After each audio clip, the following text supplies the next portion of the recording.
Welcome to this third lesson in our Citizens Constitutional Advocacy Council CCAC 1.0 training series. This is CCAC Lesson 1.3 in this series. Let's get right into the material. The first question we need to ask now is this: do we even have time to fix things anymore? Well, whether we have time or not, we need to try. Besides, what is our alternative? To just sit back and do nothing? That is not an answer. That is definitely not an American answer. We are a nation of dog-determined individuals who know that freedom has a price.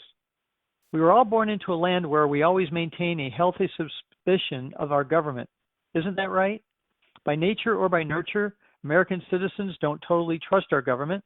We believe this is healthy because we understand human nature.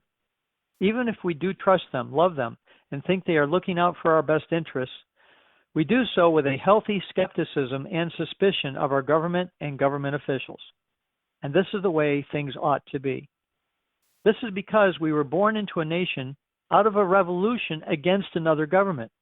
And those who are the good people know that ultimately we are the government, not those who temporarily are in public service. Our government derives its just powers by the consent of the governed, as our Declaration of Independence reminds us. We are the consenters. So we must demand that the government only does what we consent to them doing. And if they mess up, we must have the practical, legitimate, vested authority to deal with that mess up. So Americans need to get organized in a proper mechanism of all the people. That organizational mechanism must be local, from the bottom up, through that word subsidiarity. So what is subsidiarity? Subsidiarity is, taking a phrase from the Declaration of Independence, that principle organized with such form that 1, all problems are local problems. 2, as local problems, such local problems need to be solved locally at the source if at all possible. 3, these local problems shall be solved locally by those the closest to the source of the problem, the local people nearest to the problem itself.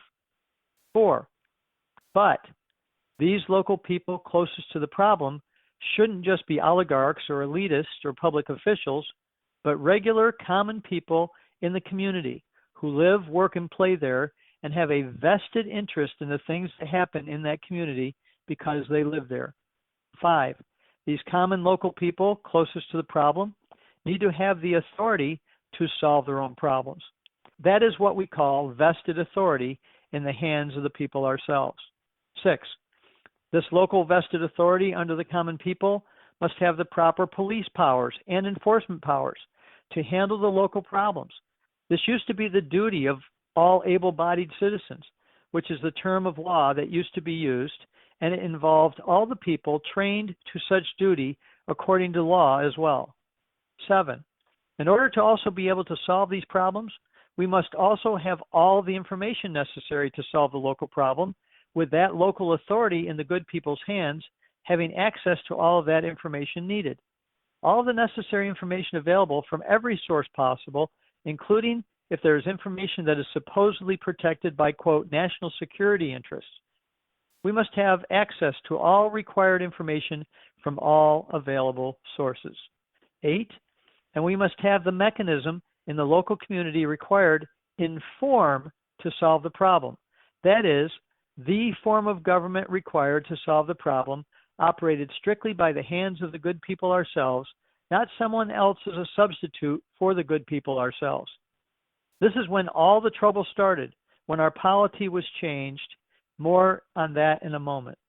9, it is only when all of this is in place that subsidiarity is done right.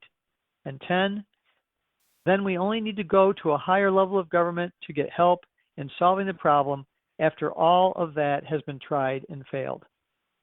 That is subsidiarity. And we must restore subsidiarity in every community in America and have a mechanism to do that by the good people's own authority at the local level as well. And the caucus is the way, the mechanism to provide proper subsidiarity.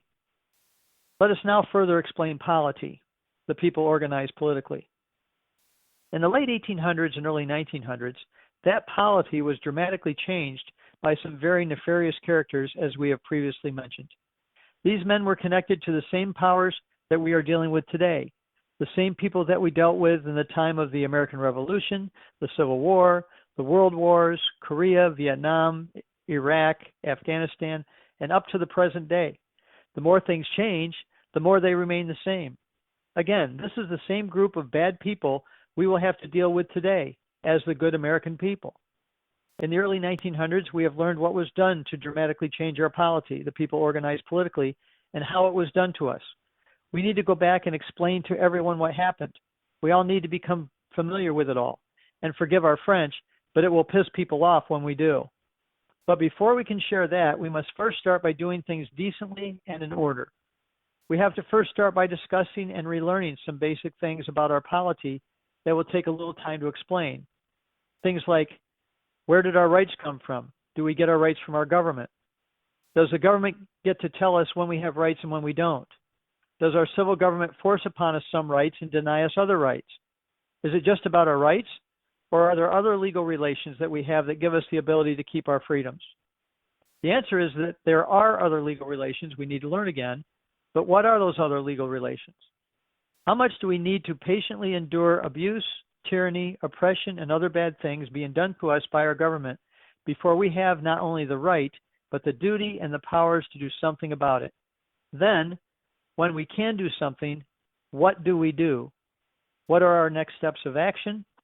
What must we do before we can just act, even when our own best interests are at stake as Americans? And under what authority and by what mechanism are we allowed to act? Once we've answered these questions, we have one more thing to understand. And this is the most important point of all. It has to do with being organized, trained, and disciplined. It is about being organized politically in our communities so that we know what to do as communities when any emergency happens. That is to be disciplined enough to deal with the problems and have the training we need to do so efficiently, effectively, practically. We'll discuss more on this in our next lesson.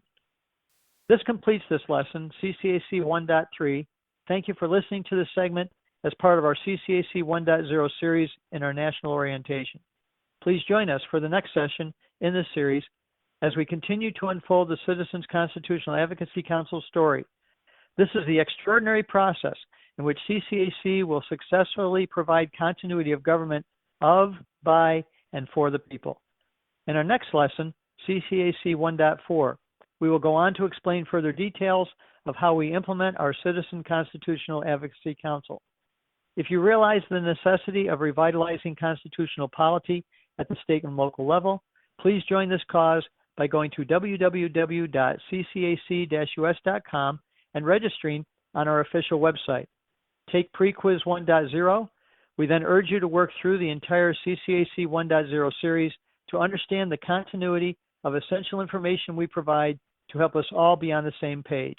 Then, upon passing the post-quiz with a perfect score, you will be directed on how to take the next step in the process of becoming a member of this vital organization. Please don't shortchange this process. Listen to and study the CCAC 1.0 material carefully. If you have questions or concerns about what you're learning so far, or issues affecting your community, please refer to the links connected to this lesson or contact the person who gave you this information. We extend our best wishes from the Citizens Constitutional Advocacy Council.